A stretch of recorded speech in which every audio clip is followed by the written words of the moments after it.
আল্লাহু আকবার। Dhaka medical college, আসসালামু আলাইকুম। আমি ঢাকা মেডিকেল কলেজে চান্স পেয়েছি, আমার জন্য দোয়া করবেন। যদি আমার স্বাস্থ্যগত দুর্বলতা অনেক পড়াশোনার কারণে, আমার জন্য দোয়া করবেন সবাই। আমি ঢাকা মেডিকেল কলেজ চান্স পেয়েছি আপনাদের সুপ্রিগ্রাম থেকে। ঢাকা মেডিকেল কলেজ চান্স পেয়েছি আমি 94তম মনে হয়। দেখা এখানে দেখা। আমার মার্ক হয়েছে 282.25। পজিশন হয়েছে 94তম সারা বাংলাদেশে। পড়তে পড়তে মাথা চুলও নেই আমার। কত কষ্ট করেছি, তিনটা টিউশনই সামলাইছি জীবনে। যদিও আমার স্বাস্থ্য অনেক দুর্বল, আমি কিন্তু এরকম ছিলাম না। দেখতেছেন আমার শরীরের কি অবস্থা, গায়ে মাংস নেই একদম, সারাক্ষণ পড়ে শুধু। খাওয়া দাওয়া করিনি। আমার পজিশন 94তম। আর ঢাকা মেডিকেল কলেজ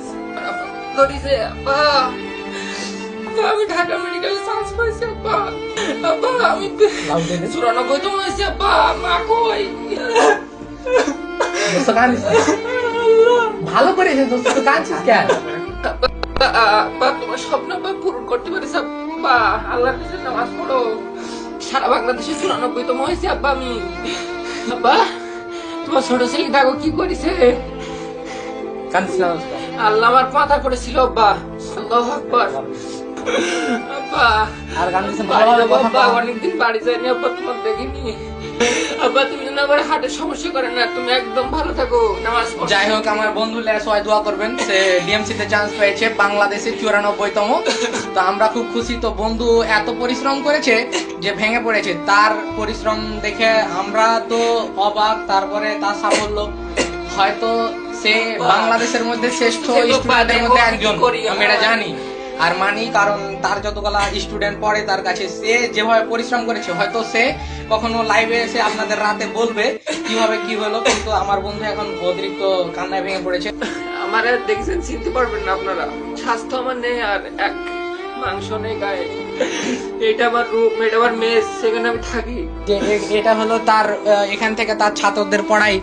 সে কিন্তু প্রাইভেট পড়ায়, আর বেশ কিছু ছেলে পেলে এখানে প্রাইভেট পড়ে আমার বন্ধুর কাছে, প্রায় 30 থেকে 35 জন। আমি আশাবাদী যে তার কাছে যারা পড়াশোনা করেছে অবশ্যই তারাও কোনোদিন একদিন ডিএমসি তে চান্স পাবে। আর আমার এই বন্ধুর সাফল্যতে আমি প্রচুর খুশি। আর সে একবারই ভেঙে পড়েছে, এত পরিশ্রম করেছে যে আর কি বলবো।